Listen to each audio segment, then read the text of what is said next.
You're checking out forthelatestonline.com. I'm on the phone today with Dawn Richard. Most of you know her from the group Danity Kane. I figured I'd catch up with her today, just pretty much see what's going on with her and see what projects she has in the works. How's it going, Dawn? Everything's going good. How are you? I'm doing pretty good. What I want to do is talk to you. Like I said, we know, what happened with Danity Kane. I sort of want to, catch up with you. I see you're not stopping. You're definitely keeping busy, in your career, and I definitely want to commend you for that. You're not letting this break you, so to speak. You know what I'm saying? Yeah, no one should let any obstacle break, though. If anything, it's a learning experience for the next chapter in your life. So that's how I'm taking it. Very positive, and just I love knowing that that I can persevere no matter what. And sometimes I have my weak moments, but it's the strong moments that define your character, I feel like.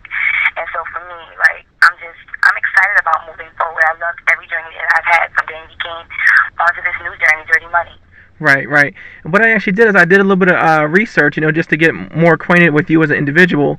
And, I'm going to give everybody a quick rundown for the things they may or may not know about you. You were born and raised in New Orleans, Haitian descent background.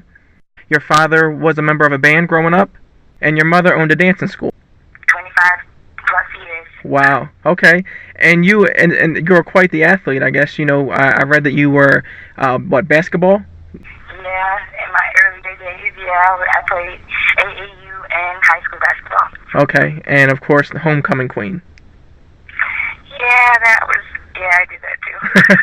I guess you can't forget that, right? Yeah, that was an interesting thing, but that was really, really cool. It's actually not what people would think. You know how you have the typical homecoming queen? It wasn't like that. It was more like how they have the popular people in school. Right. And they're cool with all the popular people, and that's how you get homecoming queen. I was cool with everyone who wasn't popular. And it just so happens, if you really think about it, the people who are outcasts are way bigger in number than the people who are popular. If if people in school knew that in high school, they might have a different perspective of their high school life after that. Right. They realize that popular people aren't really that high number. It's more the people who get outcast. Right. Right. That's kind of what it was with me. All right. Let me ask you, Dawn. Who were some of your musical influences growing up? Prince. By definition, is one of my favorite all-time artists. Of course, Michael Jackson and Prince. But I was a rockhead, so I loved artists like No Doubt, Alanis Morissette, Biff Naked, Green Day, Bush, The Cranberries. I grew up on the alternative rock style of life, and I loved it. I loved every minute of it. It was so much fun. So it influenced me a lot. And then as I got older, Brandy, Sade, Kim Burrell, I started getting introduced to these beautiful singers, and I actually got educated in both realms of music, from rock to R&B to hip-hop to country. Right, okay. Let me ask you, at what point in your life did you realize that you wanted to be a singer or a recording artist? My dad was a director of his choir, so I kind of was thrown in at bars. So I really didn't have a choice. But I think when I really knew that I wanted to do it professionally is when I went to college, and I was fighting between taking my marine biology classes and driving an hour and a half back into the city just to record. So I was not sleeping. I would go to class all day, do Hornets, dance for the honeybees, and then I would stay in the city and record all night, and then I would have an 8 a.m. class. So I would drive all the way back to the country where my school was to go to class. And I realized, I'm loving this a little bit more than anything else, so I had to make a transition. Right.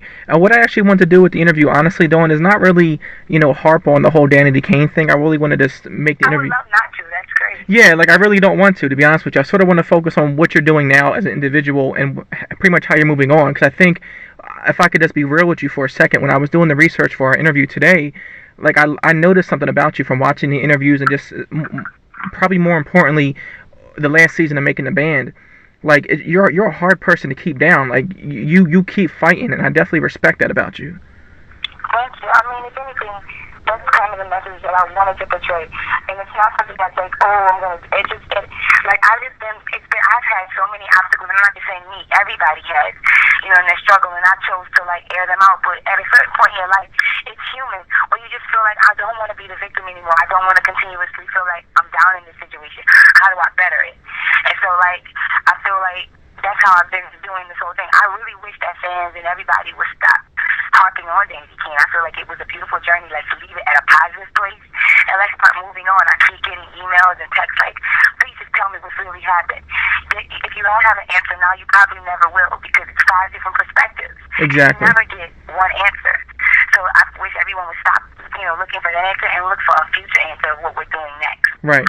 So there's definitely life after Danity Kane, that's for sure. Yeah, there's definitely life, and I think that's a beautiful thing, that we can continue to move on, because some people can't.